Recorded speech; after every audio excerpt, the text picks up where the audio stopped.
The gentleman from Cavite, the Honorable Panfilo Lacson, is recognized to deliver his privileged speech. You may proceed, sir.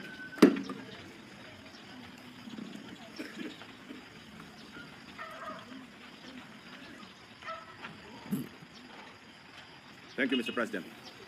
Mr. President, my distinguished colleagues, I rise on a matter of personal and collective privilege to uncover schemes surrounding a systemic problem in our country, one that submerges our nation not just in floodwaters, but in depths of corruption.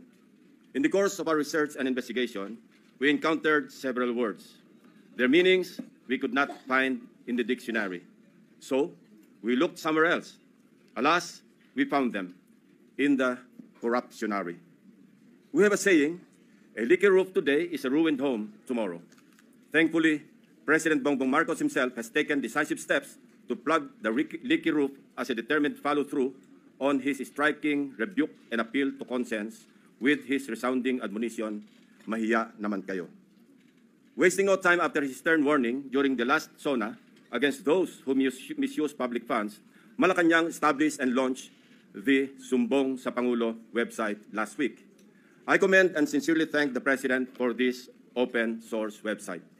Not only does it open the public a direct line to the President to report anomalous flood control projects in their midst, but in my case, including that of my staff, the website makes our investigative work a lot easier.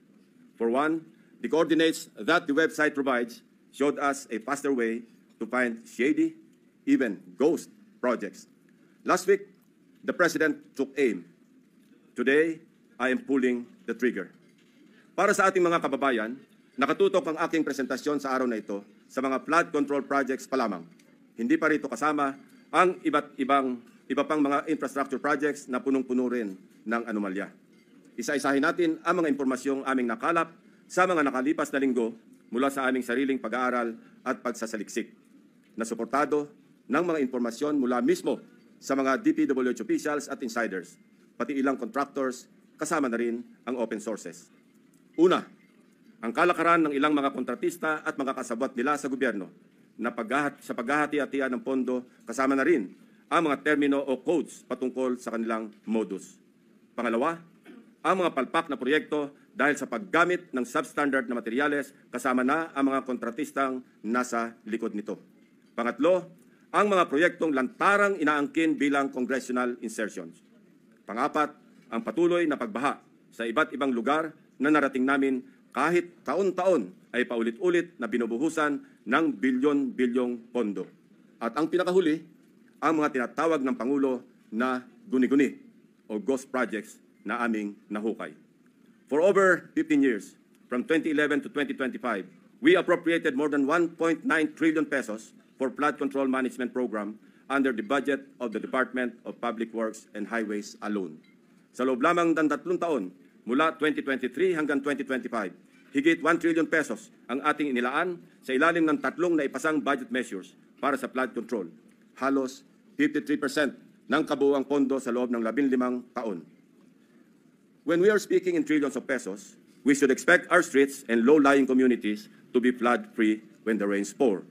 Gayunpaman, sa paghagupit ng magkakasunod na habagat at mga bagyong Krising, Dante at Emo, ilang linggo pa lamang ang nakalipas, kasamang winasak at inanod ng baha ang bilyon-bilyong pisong halaga ng mga flood control projects na halos bago at kakukumpleto pa lamang na dapat sana ay nagbigay proteksyon sa ating mga kabahayan at komunidad. Corruption has been so pervasive and systemic that doing so is like a piece of cake. And when I say piece of cake, I mean that funds for a specific project are divided, shares vary depending on greed, big parts swallowed by corrupt operators, both from the public and private sectors, leaving only crumbs for actual project implementation. Mailan pa ngang proyekto, hindi man lang nagtira para sa taong bayan. Ang tawag ng Pangulong Marcos dito, guni-guni o ghost projects.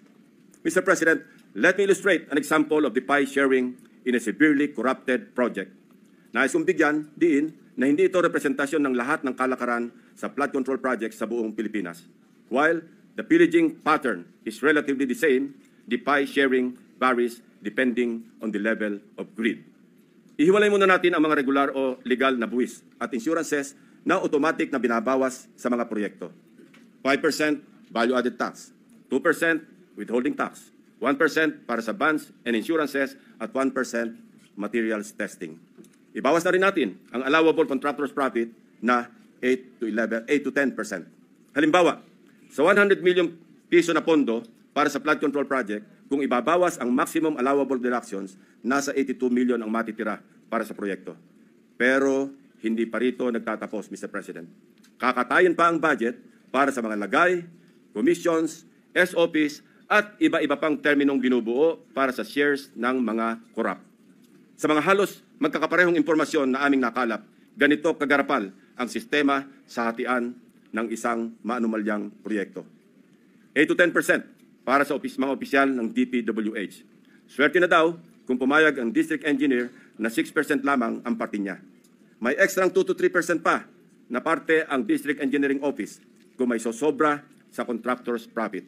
Na-compute na rin kasi ng district engineering office ang tutubuin ng contractor mula sa project at sinisiguro na nila na sosobra ito sa allowable profit para mayroon pa silang kukubrahin. Ang tawag nila rito, reseta. Reseta dahil ang presyo na itinakda ng district engineering office ay nakasulat at napagdesisyonan na.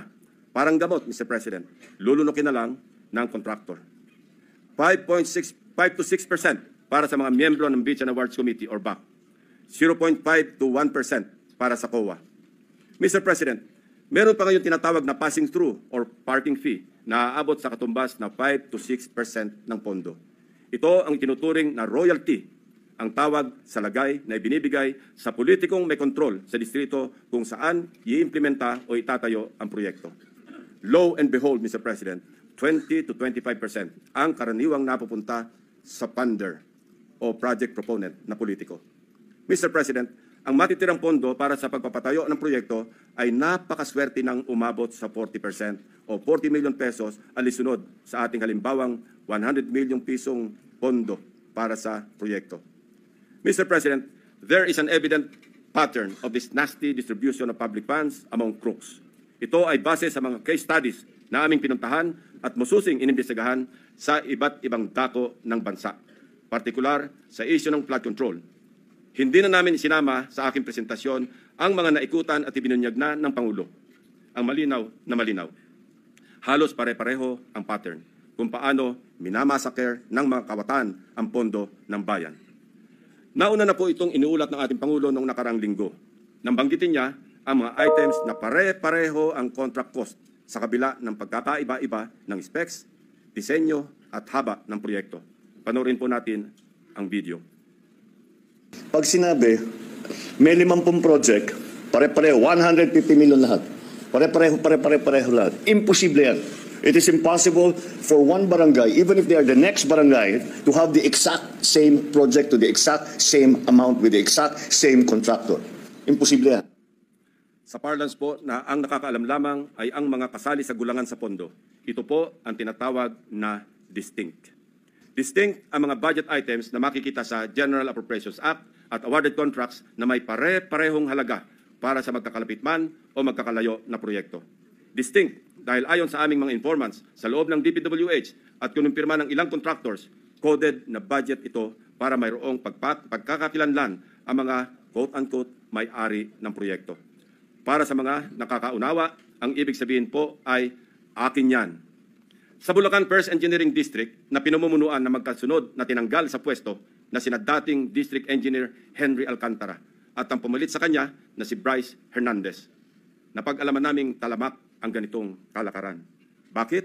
Sapagat ayon sa mga contractors at DPWH officials na nakipag-usap mismo sa akin at aking staff, ang dalawang ito ay halos pareho lang ang pagmamahal sa pera. Napabalita pa nga kamakailan na ang isa sa kanila ay nakakapagpatalo ng 100 milyon sa isang kasino dito sa Metro Manila. Mr. President, sa District Engineering Office na ito, sa ilalim ng pamumuno ng dalawang nabanggit na opisyal, para sa taong 2024, 28 proyekto ang pare-pareho ang pondo kahit magkakaiba ang specs, disenyo at haba. Distinct. Babalikan po natin, Mr. President, mamaya ang lalawigan ng Bulacan na aming maituturing na pinaka-notorious pagdating sa anomalya ng flood control projects base sa aming mga findings. Unahin muna natin ang kaso ng questionabling flood control project sa lalawigan ng Pampanga. 4 years now, the riverbank mitigation project in Candating, Arayat, has been the face of a failed flood control project. Tuwing umuulan, panay ang aray ng mga taga-Arayat sa pag-apaw ng ilog na hindi mapigilan ng flood control. Mr. President, binisita ng aking mga staff ang Arayat nitong nakaraang 2 linggo lamang na tinamaan din ng hagupit ni Emong at nagdulot na naman ng pagguho ng ilang bahagi nito. Take note, Mr. President, katatapos lang ng panibagong repair nito noon lang Hunyo ng kasalukuyang taon, 2025. Sa itsura ng structure, tila baga hindi binibigyan pansin ng gobyerno ang Candating. Pero kung babalikan natin 1 taon pa lamang ang nakakaraan o noong Agosto 2024, may gumuho ng flood control matapos mahagupit ng monsoon. Mr. President, a review of the budget books shows that we started funding the construction, rehabilitation of slope protection along Pampanga River, Candating, Arayat, Pampanga, way back in 2018. Let me give a rundown.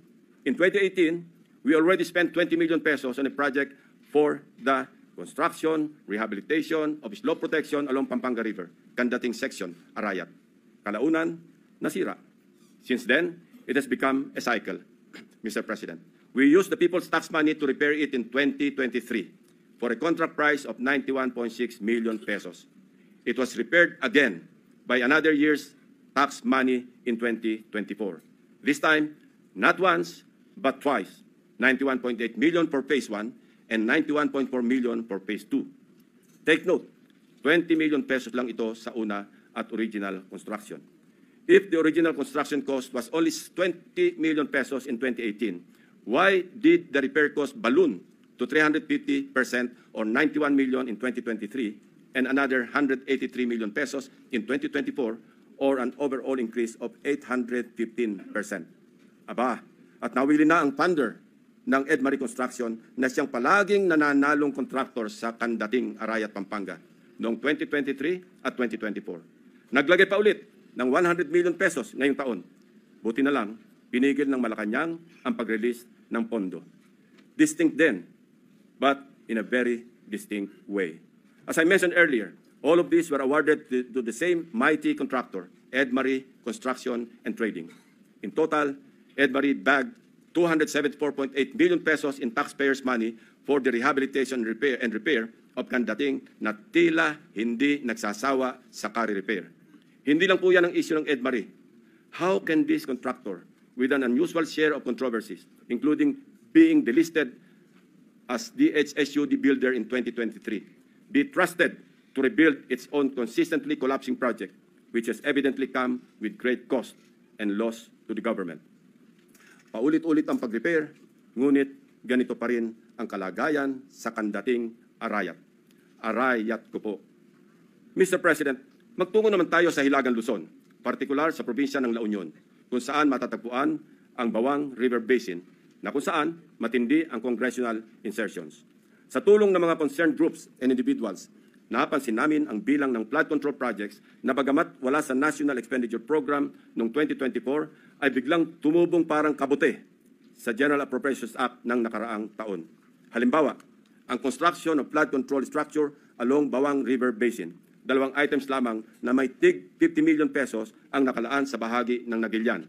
Samantalang, ang bayan ng Bawang ay wala pong proyekto sa National Expenditure Program. Abracadabra, sa naipasang 2024 General Appropriations Act, nagkaroon ng 10 items na nahahati mula Package 1 hanggang Package 10 na may tig 98 million pesos ang biglang umusbong para sa Nagilian. Sa kabuuan, ang 10 packages na ito ay umabot sa 967.4 million pesos. Halos 1 bilyong piso kumpara sa 2 tig 50 million lamang sa 2024 NEP. Sa Bawang naman, 7 packages ang lumitaw na may magkakaparehong halaga, 89 million pesos each. Sa kabuuan, ito ay nagkakahalaga ng 623 million pesos mula zero budget sa NEP ng 2024. Sa aming masinsing pagkalkal, ay natuklasan naming isang kontraktor ang naawardan ng lahat ng packages na ito, ang Silver Wolves Construction Corporation. Distinct pa rin, distinguished colleagues. Ito ang nabanggit kong pork barrel insertions kanina, Mr. President. Meron pang mas matinding congressional insertions. Ipapakita ko sa inyo. Baco at Nauhan, Oriental Mindoro. Aguila, congressional insertions. Mr. President, when flood control projects fail to stand against the tides, we are compelled to question the feasibility of the project and the technical capacity of the contractor. But what if an elected congressman or a political group claims ownership of the project? Is it not both proper and necessary to scrutinize their motivations and examine the extent of their involvement, and perhaps to hold them responsible? This explains the logic why I am insisting to make transparent the identities of the proponents of the insertions, from the House GAB, Senate version, and all the way to the BICAM. If they claim something as theirs, should they not also be accountable for its failures? Mr. President, I raise the question because of the evident congressional banners we observed alongside many projects in Nauhan and Baco, both in Oriental Mindoro. Bilang halimbawa, in Barangay Burbuli, Baco, Oriental Mindoro, one banner reads, Congressional Project, Construction of Flood Control Structure along Barangay Burbuli, Alag River, Baco, Oriental Mindoro, Aguila, Aksyon, Gobyerno at Inisyatibo sa Larangang Lehislatura. This project, awarded to Silver Wolves Construction Corporation again, is worth 95 million pesos. It is an ongoing project to be completed in December 2025. This project is so important that it can turn stones and get funding approval under the unprogrammed appropriations of the 2024 national budget. This prompts us to dig deeper into the web. And as they say, social media is a great resource of evidence, which lawyers fondly call testimony against self-interest. In one Facebook post, we discovered a congressional representative showcasing his midterm accomplishment report covering the period from June 30, 2022 to December 31, 2023. He openly lists projects, hold your breath, funded by his office. I repeat, funded by his office, including flood control and river protection initiatives. From Aguilas Baco, let us travel to Aguilas Nauhan, also in Oriental Mindoro. Mr. President, Nauhan is among the beneficiaries of 3.6 billion pesos worth of projects, while Baco proudly lists 807 million, all of which is attributed to and owned up by the office of the congressman. Hindi lamang po ito ang maswerteng napondohan. Isa pa sa pinagmamalaki ng mapag-angking congressman ay ang flood control structure sa Butas River, upstream, Barangay San Jose, Nauhan, Oriental Mindoro. We took time to visit the project, Mr. President, which he referred to as a national project through congressional allocation. The project was awarded to Raymond Builders for 231 million pesos. At hinugot pa rin ito sa unprogrammed funds. Dalawang projects na po ito ng Aguila na natuklasan naming mula sa unprogrammed funds, isa sa Barangay Burbuli at isa sa Barangay San Jose. Sa tagal ko na rin pong nagbubusisi ng pampasang budget, ang pagkakaalam ko po, masalimuot ang proseso ng paggamit ng unprogrammed appropriations under the Special Purpose Fund para mag-augment sa ilang items under the regular budget. Hindi po madaling ma-access ito. Dapat A, may excess revenue collections, or B, new revenue collections, or C, those arising from new tax or non-tax sources, or D, approved loans para sa foreign-assisted projects. Mahaba din ang requirements dito, Mr. President. So, ano kaya ang taglay na agimat ni Congressman? What gives, Mr. President? Kung saan may multimillion projects, dumadapo ang Aguila. Pero lubog pa rin sa baha ang nadadapuan ng Aguila. Isa lamang po ito sa napakaraming banners at social media posts ng congressional insertions ng mga politiko na naglipana sa iba't ibang bahagi ng bansa. Mr. President, ituloy na po natin ang diskusyon tungkol sa aming mga obserbasyon sa lalawigan ng Oriental Mindoro. Without taking anything away from the good but suffering people of this province on the legitimacy of their needs due to its high flood susceptibility, I want to speak of the billions of appropriations for flood control projects poured into this province in Luzon's eastern flank. Mr. President, when someone gets the largest share of the pie, we naturally ask why, especially if such a price comes from the taxpayers' tab. In Oriental Mindoro, for example, we wonder why among its 14 municipalities, one town tops the bill. Sa pagsalo ng buhos ng pondo, nauna ang Nauhan. Nauhan, Oriental Mindoro received a sweeping 55% of the province's 2025 flood control budget, Katumbas ito ng 10 bilyong piso para sa flood control projects ng bayan ng Nauhan pa lamang. Fair enough, given the coastal topography and of the municipality, which includes its lowland plains and extensive river systems such as Mag-asawang Tubig, Nauhan, and its people badly need flood control interventions. However, the magnitude of its budget allocation in the last 3 years alone, amounting to approximately 19 billion pesos and nearly doubling each year, raises concerns regarding Nauhan's curious case. Even before the provincial governor of Oriental Mindoro blew the whistle, so to speak, on what he alleged as anomalous flood control projects, we had already dug deep in our study, literally sifting through years after years of appropriations for these projects. True to form and with due diligence, I immediately dispatched my staff to Oriental Mindoro to verify the data we gathered about Nauhan and to validate the governor's claims. Mindful of political bumps we may encounter, my directives are clear. We must see no political color and remain impartial in our findings. My staff traversed Oriental Mindoro across 10 barangays to randomly check flood control projects based on the list of awarded contracts from 2023 to 2025 that we obtained from the DPWH website. The field validation came in the aftermath of the widespread flooding in the province of Oriental Mindoro during the Habagat. Una sa aming listahan ang Barangay Mulawin.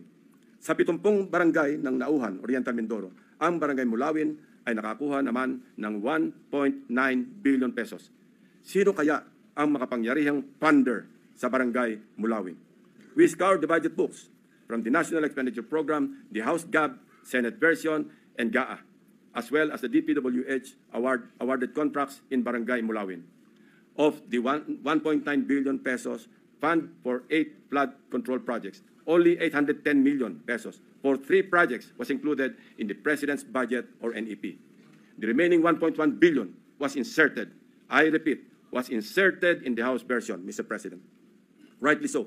Most of these congressional insertions were tagged for issuance of SARO or withheld by Malacanang, save for the curious case of 2 projects worth about 300 million pesos already awarded and ongoing construction with target completion in December 2025.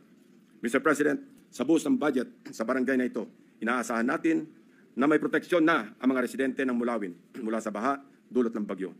Sa kasamaang palad, habagat pa lang at hindi pa man naitalang bagyo ang tumama sa probinsya. Gumuhuna ang ilang parte ng mga diking pinaggastusan ng 100 milyong piso. Inagos na rin ng tubig, baha, ang bilyong pisong danyos ng nasirang flood control.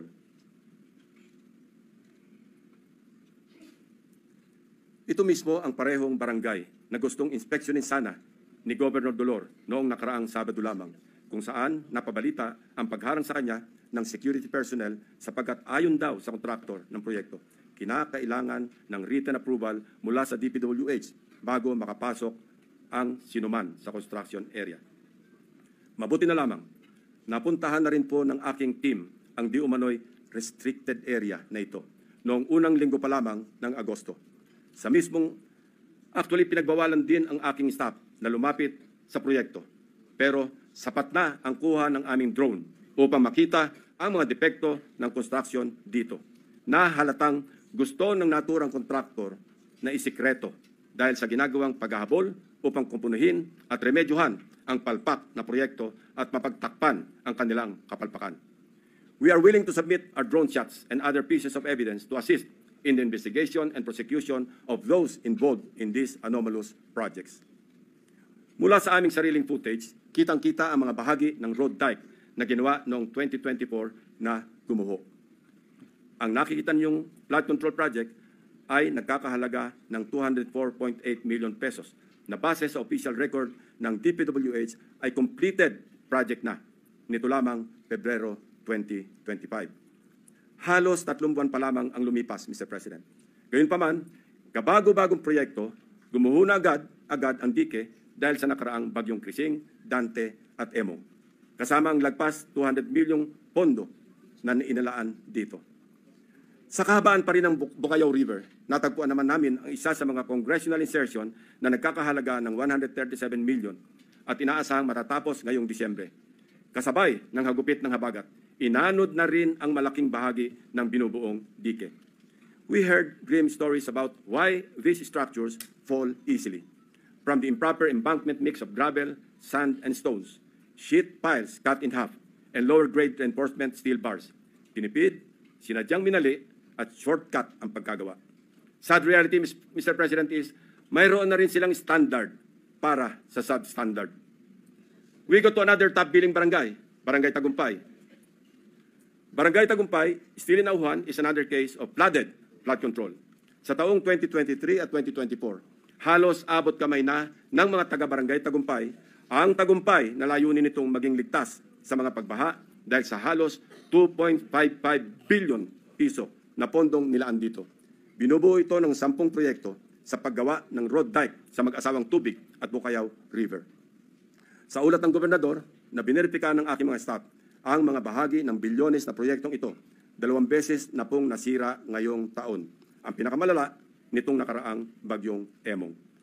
Sa mga larawan o video nakuha ng aming team, kapansin-pansin nga naman na imbes na graba, buhangin at simento, buhangin ang laman ng structure na ito. Kaya naman, ayon din sa mga residente, sa sandaling magkabutas, mabilis na pumapasok ang tubig at kinakain ang ilalim. Sa aming pag-imbestiga, hindi rin daw di umano masusunod o nasusunod ang dapat na lalim ng pagbabaon ng mga sheet piles na magiging suporta ng buong road dike. Isa pa sa nakita namin, ang Barangay Inarawan na dumanas rin ng pagguho ng bahagi ng river dike.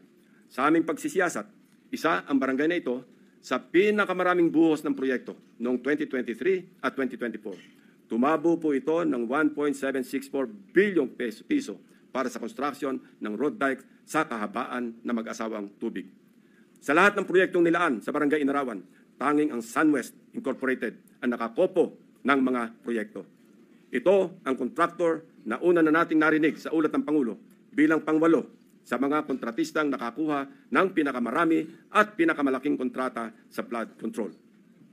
Mr. President, sinuyod din namin ang ilang pang-barangay na binuhusan ng pondo, ngunit hindi pa rin nakaligtas sa daluyong ng pagbaha dahil sa karamihan ay substandard, gumuho at hindi napanindigan ang pagiging flood control structure.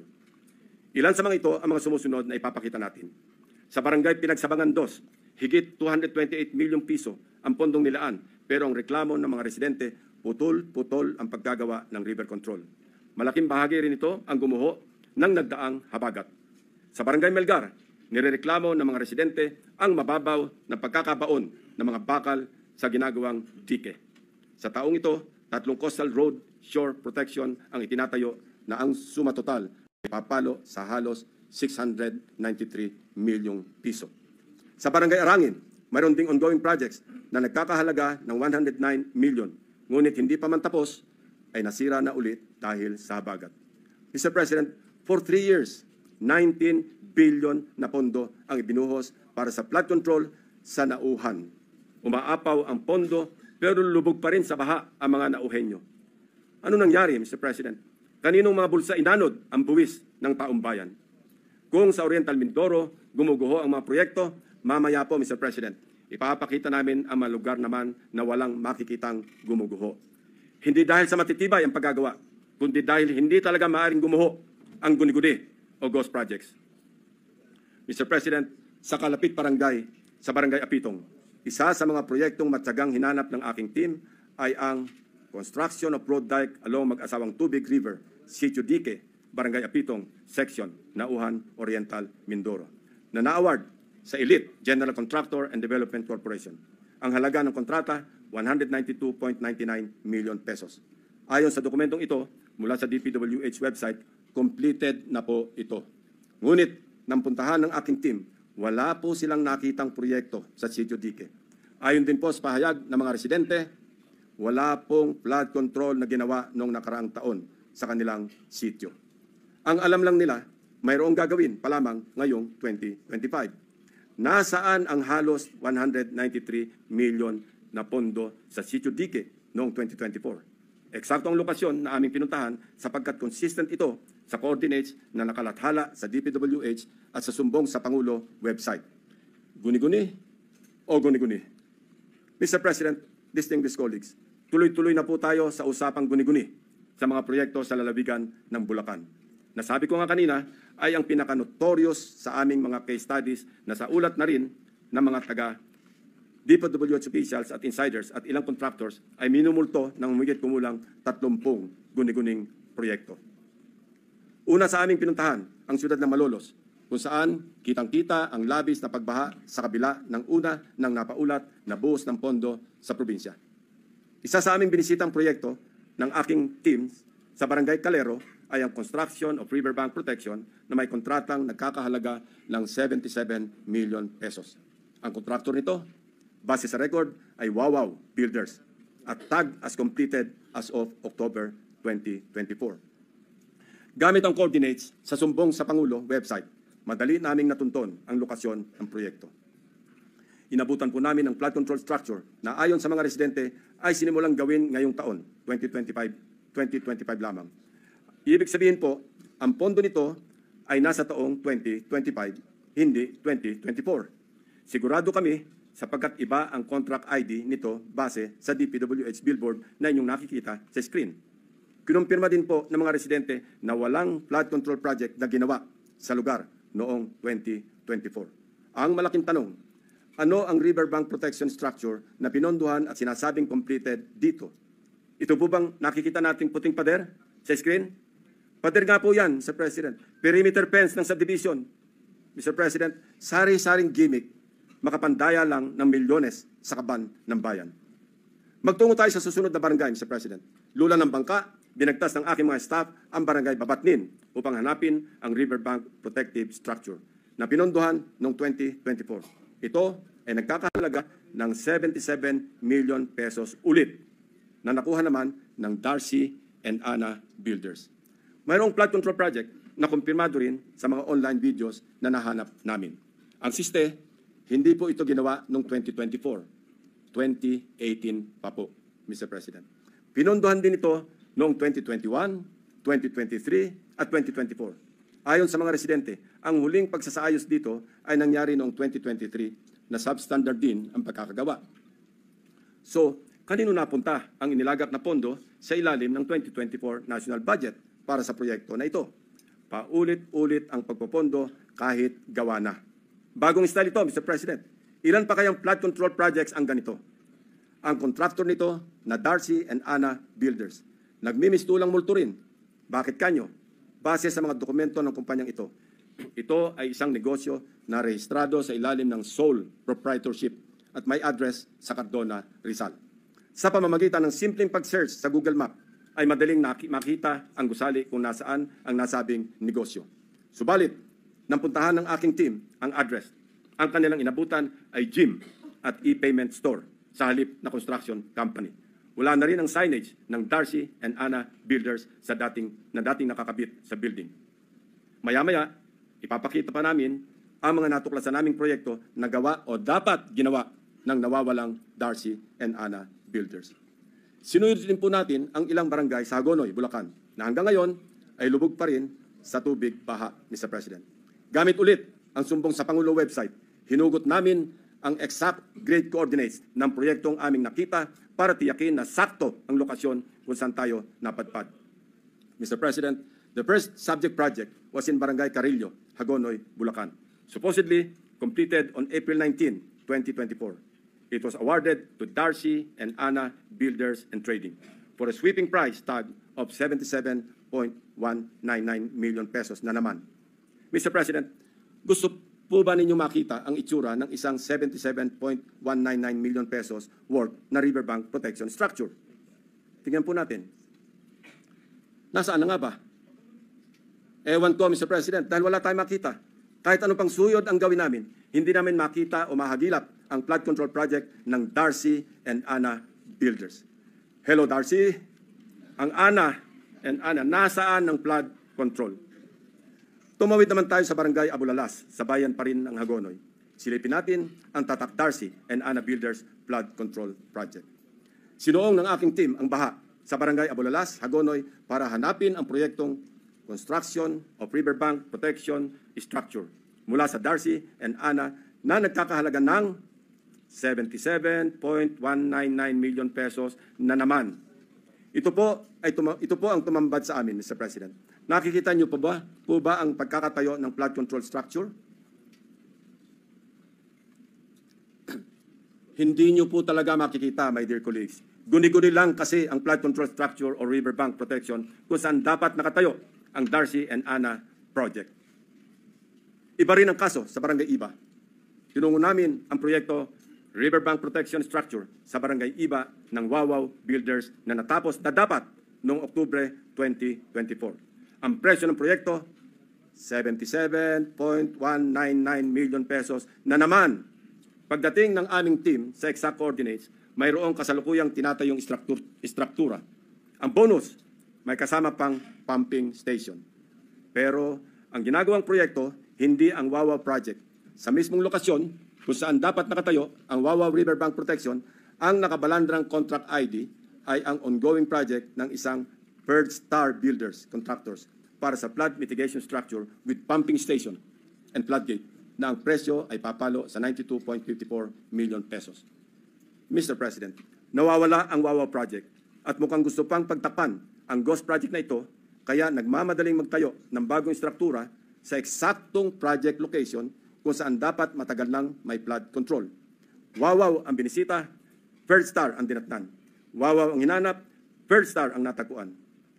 Mukhang ang modus na ito, tatapalan ang ghost project ng ibang proyekto. At ang masama, na walang parang bula ang milyong-milyong gastos mula na naman sa taong bayan. Sa Barangay San Nicolas naman, iba ang forma at hulma ng ghost project. Binisita namin ang proyekto ng Wawaw Builders na ang halaga ay 77.199 million pesos na naman ang nasabing proyekto. Sinimulan daw noong Pebrero at natapos noong Disyembre 2023. Pero sa aming pagsisiyasat, 2017 pa lamang ay mayroon ng flood control sa lokasyong tinuro kung nasaan ang Wawaw Project.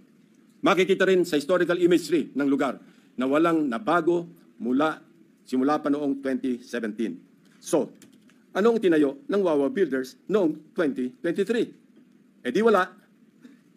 May guni-guni na naman sa Barangay San Nicolas. Wow na wow ang Wawaw. Mr. President, makikita natin ang iisang pattern ng mga proyektong guni-guni ng Darcy and Ana at Wawaw Builders sa Barangay Carillo, Abulalas, Iba at San Nicolas, First Engineering District ng Bulacan. Pare-parehong contract price, 77.199 million pesos. Pare-parehong riverbank protection structure, pare-parehong guni-guni. Very distinctly ghost projects.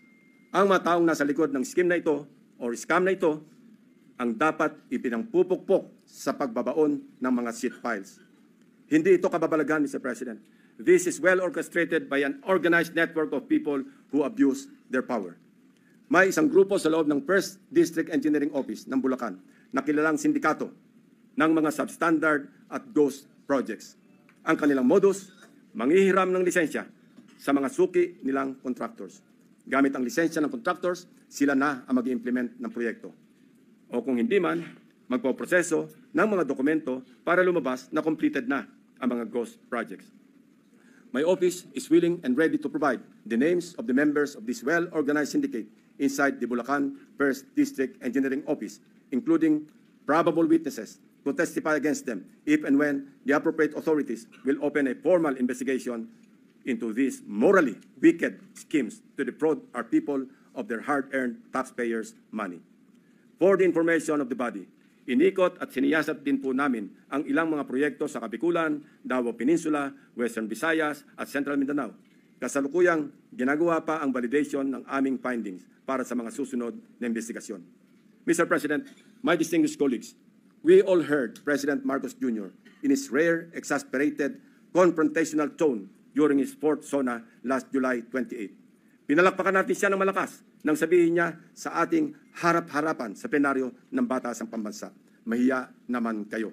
And rightly so, since he also said in the same SONA that he witnessed firsthand how the floodgates of corruption have swung wide open in many areas he personally inspected.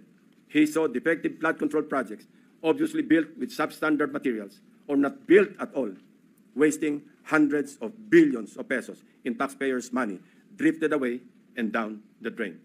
And all this, Mr. President, went straight to the pockets of the insatiably greedy, so vile, so greedy, and corruptly core politicians, DPWH officials, and contractors, conniving among themselves and mindful of the lives lost and the properties destroyed, all for their lust for money.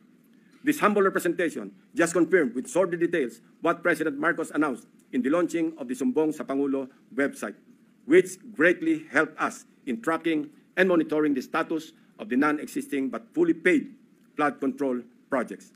Mr. President, distinguished colleagues, we can do our part in leading the way under your leadership and the cooperation that each and every one of us in this august hall to set the example in good governance. We can start with an honest-to-goodness and fully transparent deliberation of the 2026 National Budget Measure that will truly represent the hopes and aspirations of our people for a better Philippines. Sa isang taon, huwag naman sana nating marinig na mapagsabihan tayo na mga walang hiya kayo. Sa haba at lawak ng aming pagsisiyasat, may mga gustong magsalita at tumulong. District engineers na napipilitang ipa-implement ang mga ibinagsak na project sa kanilang distrito na hindi naman sila ang nagplano kaya hindi naisama sa National Expenditure Program. Subalit, dahil nagmula sa mga insertions ng mga tinaguriang funders sa Kongreso, mga contractors na kapit sa patalim dahil sa bulok na sistema ng talamak na lagayan, tali ang mga kamay dahil sa kanilang pakikisama na kasalalay ang kanilang hanapbuhay. At higit sa lahat, mga taong bayan na nais ipaabot ang kanilang hinaing. Madami din sa mga nakausap namin ang handang pangalanan ang mga tiwaling opisyal ng gobyerno na tunay na nasa likod ng mga milagro sa flood control. Ang halos nagkakaisang tanong nila na mahirap kong saguting mag-isa. Sagot ba ninyo ang kaligtasan namin at sigurado bang tuloy-tuloy ang laban hanggang sa dulo o habang mainit lamang ang issue na ito? When few good officials or regretful men are willing to speak truth to power, they must be heard. They must be seen. They must be protected. The depth of corruption has become so overwhelming that it drowns us in our sad reality. More than flood control, what the Filipino people badly need to see is grid control. Thank you, Mr. President. Thank you, Senator Lacson.